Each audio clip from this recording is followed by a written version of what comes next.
Welcome, everyone, to another episode of the Bob Wire Podcast. I'm Bob. Thank you for taking the time out to join me, be part of the movement. Once again, like, subscribe, share, you know, everything you can do to, help get this platform off is greatly, greatly appreciated. He has a cult.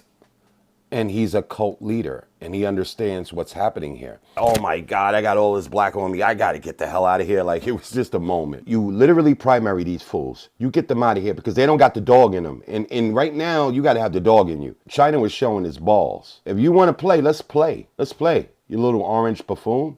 We with the smoke. Okay, black, black, black, black on black, black, my thoughts so black, black, black, I'm black, my skin is so black, I'm rocking that black on black is... So much news is coming at like blazing speed, and it's kind of hard to kind of stay current, right? Especially in this time, right? Just sipping on my little cup of Joe with a little bit of shot of scotch in there. That always gets you going, right? Okay, so I want to kind of jump right into that travesty that we call the State of the Union address that took place. I mean, it was utterly ridiculous on its face. 6 weeks into the presidency, and he's already holding the State of the Union address. I don't know what that was, but I'm going to read a little bit from a news source. MSNBC is where I get this from. Trump address to Congress was built on a foundation of lies. We definitely know that without a doubt. A few days after Donald Trump's first term ended, and a Republican grudgingly left the White House, the Washington Post published a memorable report on the number of false or misleading claims he made during his first term. The total was incredible.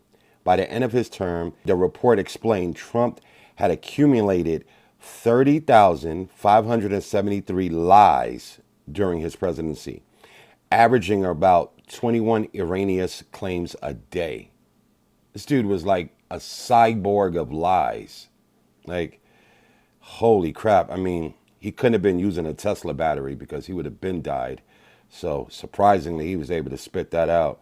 The report was striking, but it was not altogether surprising. To know anything about this president is to know that he effectively has an allergy to the truth. This was true during his 2016 candidacy. It was true throughout his first 4 years in the White House. It was true in the wake of the 2020 defeat. And it was true during his 2024 candidacy.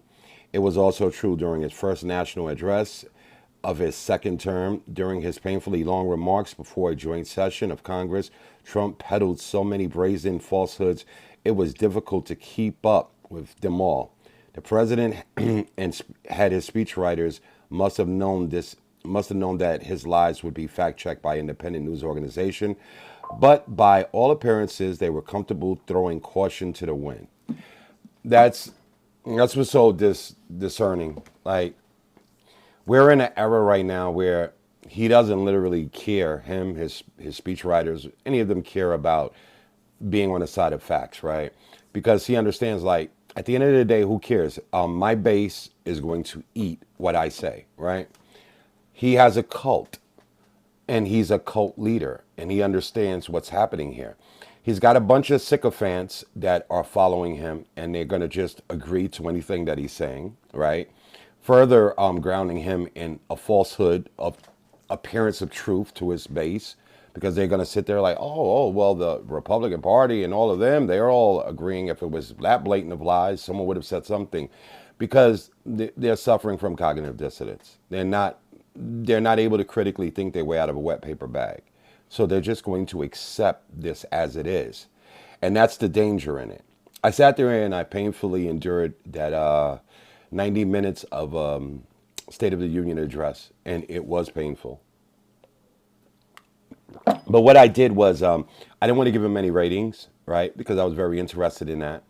Don't check in on TV to watch this clown whenever he's holding an event like that, or having an address. Find your most local YouTuber that you like, or whatever independent media source that may be doing a hosting party as far as watching the show. That way you can rob him of his viewership, because the only thing he really cares about other than himself is Nielsen ratings, right? That's it, because this is all one big show to him. So I did not want to contribute towards his numbers. He sat there during that State of the Union address, And I mean, it was lie after lie after, I mean, it was ridiculous. He was just stomping his feet, still talking about Biden. Like, this guy is butt hurt. Like, he can't get over Biden. Like, he's like a jilted ex, right? Like when you told her you cut off the cock supply, and she's very upset about this, you know? That's what it felt like, you know? He talked about cleaning the swamp, not realizing he is the swamp thing. He is the swamp creature. He talked about the beautiful tariffs, you know, how it's going to be working so perfectly. He's got most of his followers walking around really unaware what the hell tariffs are. They have no concept of it, and they think that these countries, Canada, Mexico, China, they're the ones picking up the tab, not understanding this is passed on to the consumer, you dickwad. So they don't get it, right? So he's saying that the other countries are going to pay for it, so that's what they're going to stomach and they're going to swallow, right? Because that's what their almighty leader told them. Then he goes on, and this was probably the highlight of the shit show. When there was a young boy that was suffering with, I believe it was brain cancer. I think he's so far been a survivor. I think he's had it for 6 or 7 years. So God bless the young man. Hopefully that he recovers and does well. But he pointed out that, you know, here's this kid that wants to become a police officer. So with that being said, they supposedly gave him some sort of honorary Secret Service agent badge, that he's an honorary Secret Service, and his father was hoisting him up in the air almost like he was Simba, you know. I was like, what is going on? Like, I mean, he was literally like prostituting his son, and it was disgusting. It was disgusting as far as my opinion as being a father. His dad was sitting there with the Lone Star State, Texas, like shirt on, just looking like a complete buffoon. And while that was happening, I knew, because I sat there when I was watching the show, I just kept saying, I was back and forth, like hitting up some of my friends and whatnot. And I was like, I'm just waiting for him to make references to his blacks. And I was like, where's it at? It's getting deep into this this whole State of the Union, and I haven't heard nothing yet about my blacks. Where's the blacks? And then what he does, he pulls up the blacks. But the blacks so happen to be this ill child. You know what I'm saying? That he was exploiting, you know. And all I could think was, where the fuck is mom's at? Because we know, and I'm speaking to black folks, you know, we understand the culture. Like, mama don't let you just pimp her child like that typically. So I was just wondering, like, what was going on? I mean, did he sucker punch his wife, allegedly ran off with the kid or whatever, like, and just got paid? Or I was like, is that literally the father? Like, you know, was this, like, what's going on here? Like, because there was no signs of a mother nearby. And then when they passed, when the father was holding him up and hoisting him, and then he passed him to this white guy. I don't know if he was a Secret Service agent or whatever he was. I don't think he was elected official. And then he hugged him. The white guy hugged him, and it was like, oh, it was like beautiful. And then I know, like, right after that, that dude was like, oh my God, I got all this black on me. I got to get the hell out of here. Like, it was just a moment, you know. And it was so phony. It was so evidently, like, just complete and utter bullshit that was going on. It was a long, boring, on top of extremely boring address, you know, to the union. Listen, if there's one thing that maybe I would give Trump is that he's an entertainer, right? And that's what he does, right? That's his strong suit.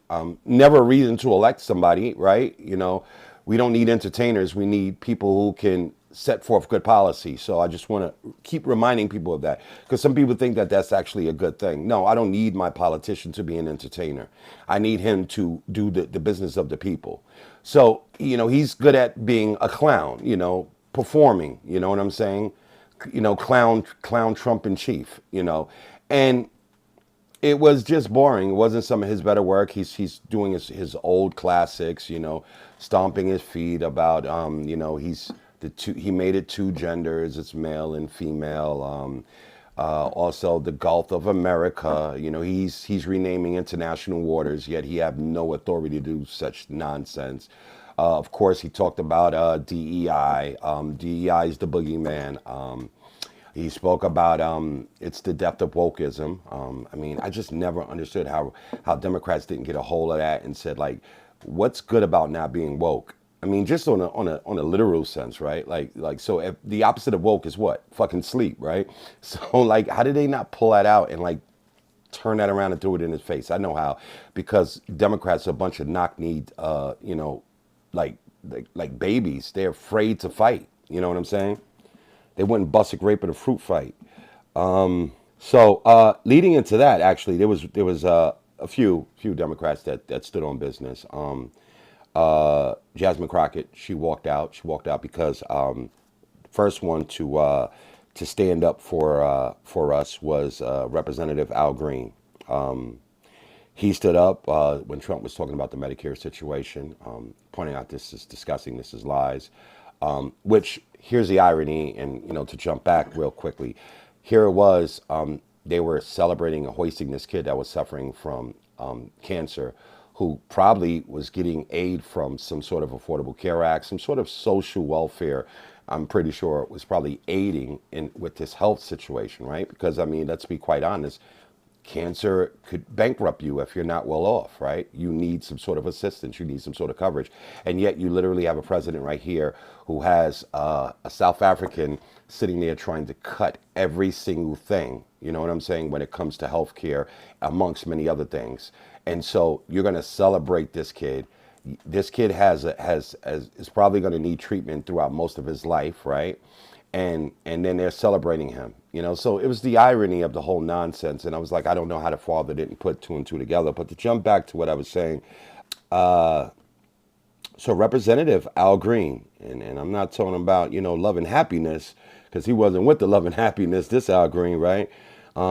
He came ready to throw the hot grits on them rather than the other way around.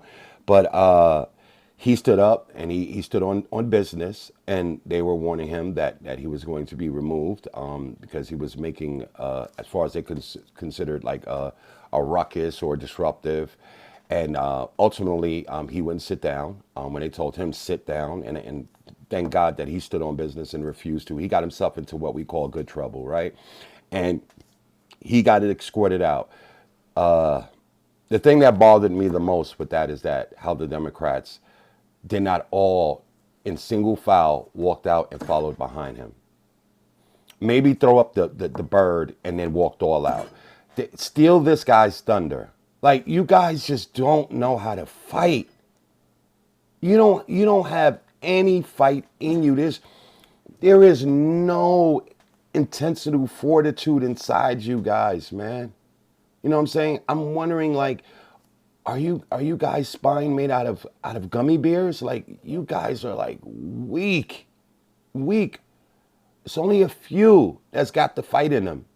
And once again, Jasmine Crockett being acknowledged on this show, it's like she's averaging damn near almost every show, man. I have to talk about the sister. The sister stands on business. And thank you, Representative Al Green, for getting into the trouble that you got into. But to further make this point even more worse, because it's going to get worse. I'm reading this source from the CNN. 10 Democrats joined with White House Republicans on Thursday to censure Representative Al Green for his protest during President Donald Trump's address to Congress this week, a formal condemnation of the Texas Democrat actions. The vote highlights division within the Democratic Party over how some members protested. The president remarked, locked out of power in Washington, Democrats are searching to find a compelling unified message to counter Trump and the new administration, struggling playing out not only in Capitol Hill but across the country. I gotta look up the names, because we have to mention the names of these weak-kneed Democrats that literally joined with Republicans to censor one of their own. If the shoe was on the other foot, that would have never took place with the right. Never. I forget the name of the gentleman that screamed out liar when Obama was speaking at his State of the Union. What happened? I don't recall him being censored, and I don't recall that there were any Republicans agreeing to that. Also, Marjorie Taylor Greene, when she did that to Biden, and she wouldn't shut up. She wasn't even removed nor censored. And then here you are, 10 Democrats. You agreed with this. What the F is going on? I want to name these Democrats, because these Democrats is how you fight back against them. You literally primary these fools. You get them out of here because they don't got the dog in them. And right now you got to have the dog in you. If you don't got the dog in you, step aside. And that's literally how I feel about this whole thing. That was very disgusting. Very disgusting. So here are the 10 here's are the 10 Democrats who voted to censor Green. Representative Ami Bera of California, Ed Case of Hawaii, Jim Costa of California, Laura Gillen, New York, Jim Hines of Connecticut, Chrissy Holahan of Pennsylvania, Marcy Kaptura of Ohio, Jared Moskowitz, Florida, Marie Glusenkamp, and I'm sorry, like a little weird on the last name, so pardon me, guys. I'll try that. I'll give it a try again. That's Marie Glusenkamp Perez of Washington, and Tom Suzio of New York. I hope you take note for any of these Congress people that may be in any of your respective states, and make sure that these people are primaried and you make them pay for what they did there. That was literally disgusting. That is probably what bothered me more than anything, is that we literally have Democrats that don't understand the assignment. They really don't. And once again, I'm not going to use that as a reason to not vote left. I'm always going to vote left. But I'm going to vote left with people who are willing to fight. So where the fight takes place at is during the primaries. That's where you make them pay. We have to start understanding the importance of the primary. Not enough of us show up for the primaries. You have to vote in the primaries. That's where you're going to get your strongest candidate. You make these weak-kneed Democrats pay. These moderates, get them out of here. There is no room for moderates right now. If you're a moderate, you got to step aside. You got to be completely on this left. You got to, listen, when they say, oh, you don't fight fire with fire, that's actually a bullshit statement. Because whenever they put out wildfires, what they do at times is put fires in the way of the fire oncoming. You do fight fire with fire. And we got to start lighting the goddamn match. Okay. I'm going to move on. I told you prior that Trump was talking at his State of the Union address about the tariffs, the beautiful tariffs. They're so beautiful. Let's talk about what's going on with those beautiful tariffs. So here it is. I'm reading this from the NPR. Trump latest tariff twist, a break for Mexico and Canada. 2 days after putting 25% tariffs on goods from Mexico and Canada, President Trump said on Thursday that he will largely lift them, the latest twist in on his on-again, off-again approach to an issue that has sent markets into a tailspin. So once again, for all you people who loves to sit there and support him and say he's a great leader, these aren't the signs of a great leader. He says that these tariffs are going to work, all right? He says that these other countries are going to pay for the tariffs. If any of this was remotely true, why is he not standing on business with it? Why does he put it out there and then he pulls it right back? I can tell you why. Because he is getting an economic ass whipping behind it. If you look up and see what the leader of China was saying, he said that he's ready to go to war with the U.S., whether if it's through tariffs or any other means. That was a big shot right there. China was showing its balls. And it says, if you want to play, let's play. Let's play, you little orange buffoon. We with the smoke. So we know how Trump always love to just blow Xi, the leader of China, and talk about how what a great man he is and how he rules 1.4 billion people with an iron fist. Speaking like the dictator that he wants to be. Like Trump, he looks at that and he glorifies that. He enjoys thinking that someone should be a leader, ruling people. No, we don't need rulers in this country. We need people who govern in this country. And that's what a lot of these Trumpsters are not understanding. A lot of them are just wildly uneducated. I deal with a lot of them in my circle, and I'm always up for the smoke with them. They don't like getting into debates with me because I bring them nothing but pain. I come to bring the pain like Method Man. None of them could stand before me with their talking points when it comes to Trump. They lost the moment they said they support Trump. And that's why I tell you, viewers, educate yourself so you know how to resist and push back. I know all their talking points, and I know how to smash every single one of them. And the way you smash them is with facts. It's nothing special. It's nothing unique that takes place. You can always push back the lies with the truth. That's how you approach these people. Moving on, I want to speak about there's a little buzz going on, and it was initiated by the conservative podcaster Ben Shapiro and followed up by Elon Musk. This report has come from CNN. It said, could Derek Chauvin be pardoned? Conservatives commentators launch efforts to petition Trump. Conservative commentator Ben Shapiro has publicly called for a president to pardon former Minneapolis police officer Derek Chauvin for federal crimes related to George Floyd's 2020 death, drawing derision from the Minnesota Attorney General who helped put Chauvin in prison, but amplification from one of Trump's most powerful advisors. Shapiro proposed could spring to mind several questions, including, could a president do that? Answer, yes. And what would it matter, since Chauvin also is in prison on state charges? So we have this vile racist Ben Shapiro. Why would he make this statement that maybe Trump should pardon him on the federal charges? Because his federal charges, I think it was of 22 years or better, is running in concert to his state charges, which is the same amount of time. So if if Trump ends up pardoning him, he's still not going to be able to leave prison, right? He's still going to have to do that full term, right? The only thing that's just removed is the federal charge, but he's still going to do the same amount of years.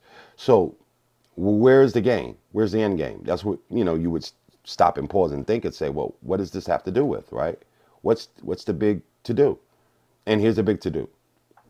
It's once again the Republican Party and these Republican followers, these Republican podcasters, they want to injure the spirit of black folks, black and brown folks. They want to just, it's symbolic to them. They feel that if all of a sudden Trump pardons him, it makes them think, well, then maybe Chauvin wasn't guilty to begin with.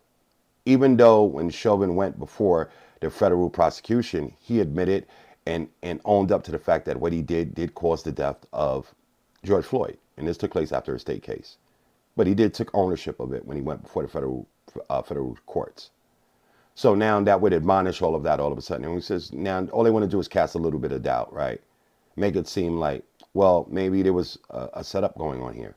So they want to sit there and tell you to ignore your eyes when we saw Chauvin kneel on George Floyd's neck for 8 minutes. And let's take some time out to acknowledge how long 8 minutes is, right? You could pop a bag of popcorn in under 3 minutes, right? So you could have already popped like 3 bags of popcorn and this man still was kneeling on this man's neck, roughly. You know how long that is? You could have a plate of food that just came out the fridge, icy cold, and heat that up in under 2 minutes. You could heat up like 4 plates of food, steaming hot, waiting for the family in that time period. And think about it, in that entire time period, there's somebody kneeling on your neck. So what sense would that be? What sense would that be for a guy like Shapiro to come out and say, let's relitigate this. Let's open this back up and let's pardon him. It's just to cause further injury. It's to further injure the spirits of black folks getting anywhere near justice in this country. So that was done with purpose, because ultimately he's not going to be let out of jail. So you have to wonder, well, what's the end game? It's insidious what they're looking to do. This is how dangerous white supremacy is. And this is what hurts me most when I see black and brown folks in support of such things. It's despicable. The Republican Party is a party that lacks any empathy. It's a party that exists of racist people, racist, hateful people. Now, I know people are going to say, well, hold on, don't make everybody a monolith there, Bob. Don't do that. Not all Republicans are racist, right? Well, I want to say this. If you're a Republican and you're not racist, you vote along the lines of racist, right? You're adjacent to racist policies, right? Then I should call you maybe racist squared if it was math, right? I mean, what are we going to do here? What am I supposed to reference you as? If I see you come in the house and your tongue is hanging out your head and all you want to do is eat kibbles and bits, I'm not supposed to think you're a dog? Like, come on. Let's be serious here. At this point in time, in this juncture, in this country, if you lean to the right, you lean to the dark side. You're a part of the evil empire. And a lot of it, I know we could say, well, these folks are ignorant, they're unaware. And yeah, in a lot of cases that is. And then there's other things that's unfortunate, like Christianity, which is what they tout on, right? And that pushes the agenda. And they'll say that, the Democratic Party stands with, the LGBTQ community. They stand for the killing of babies and all sorts of crazy things.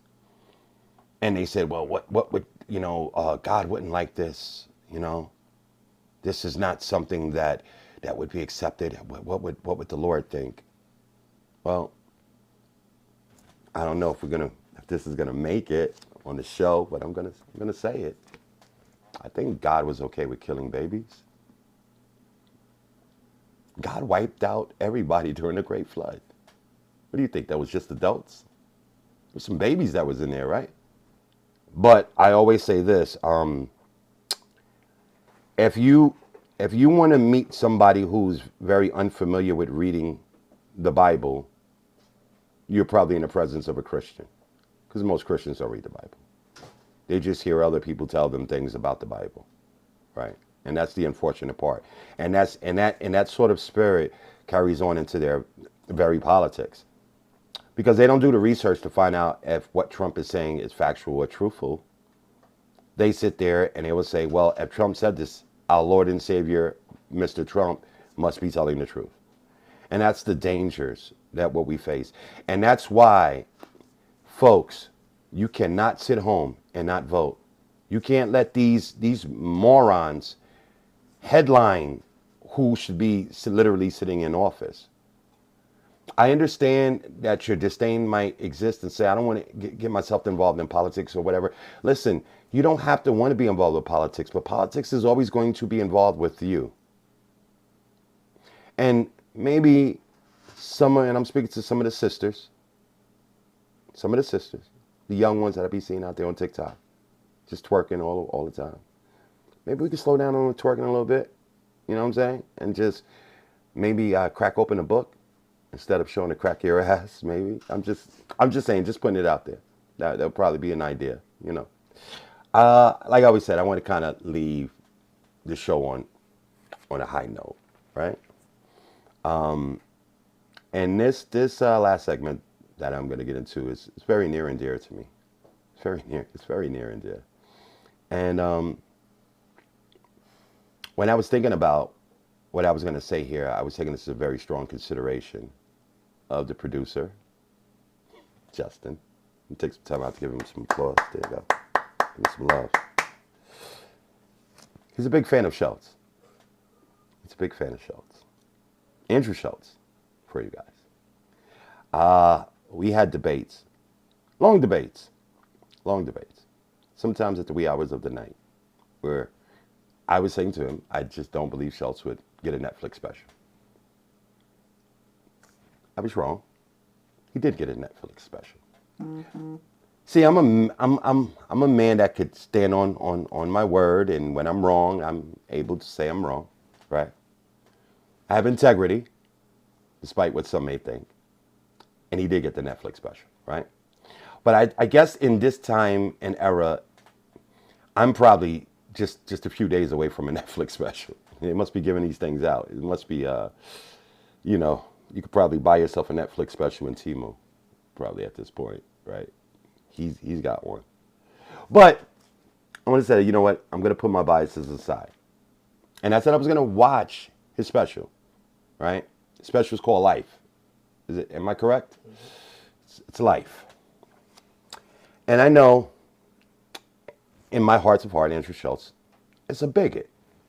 But I said, I'm going to put that aside because my producer doesn't believe he is. He thinks he's maybe misunderstood, but not a racist. And I said, okay, fine. So I said, I think that if I sit there and watch a special from Andrew Schultz, that I would not ever crack out a laugh or anything, right? And I'll be willing to allow myself to. Like, I was going to be honest about it, hand before God. And not the God that smites you, but hand before God. I sat and I watched it. I watched it today. Fresh out the oven. Sat there, I watched it. Took some time. That's what took me a little while to get here for the show, by the way. You guys don't know what I was running late. I went to finish it up. And I watched it. And the way it was starting off, I said, okay. He was throwing out a lot of that white boy humor. And I was like, damn, it's a lot of white boy humor. I know this type of white boy humor. I work around a lot of them in construction. There's a lot of cock jokes. A lot of dick jokes. I was like, okay, this is low-hanging fruit, Schultz. You got a Netflix special. Can you rise above this a little bit? And he took some shots at the trainees. Took a couple of shots at the gays. Little quirks throughout there. I was like, okay. And I was like, try to laugh. I tried and I tried. The most I got out of the whole ordeal was I smirked. I gave a smirk. So I give him kudos on that. The production of the show, I noticed the cuts were heavy in there. I don't know who edited that. You know, you could kind of tell it wasn't fluid. So I wasn't really happy with that. That threw me off. You know, not that he was saying anything that much funny that was going to really engage me, but the cuts were pretty prevalent. Now, I guess 1 out of 10 is I would rate it as. And I'm going to try to be very fair. I'm slightly generous. I give it a 5.5 out of 10. He finished up strong. I think he spent far too much time with the cock jokes. When he got into the uncircumcised penises, I said, okay. He would not leave from that. And that's why I said, I think this guy is sexually frustrated. I think Schultz is not only a racist, but he's a homosexual. That's what I got out of that. And on that note, guys, thank you so much for stopping in. Now I got to leave you guys with some sort of word of wisdom. I'll leave you with a saying. Listen, we're in a period in time where fascism is literally knocking at our door. It's literally kicking our door down. And it's very easy to just want to put your head in the sand and not look at it and deny that it exists. We have to stand firm in the face of this tyranny and understand the way you back down fascism is refusing to bow the knee. We're in a country where we resisted monarchy. We don't have a king. We never will have a king. And the only way someone can become the king is if you're willing to take the knee. So unlike Tank Davis, don't take the knee. Okay, black, black, black, black on black, black, my thoughts so black, black, black, I'm black, my skin is so black, I'm rocking that black on black is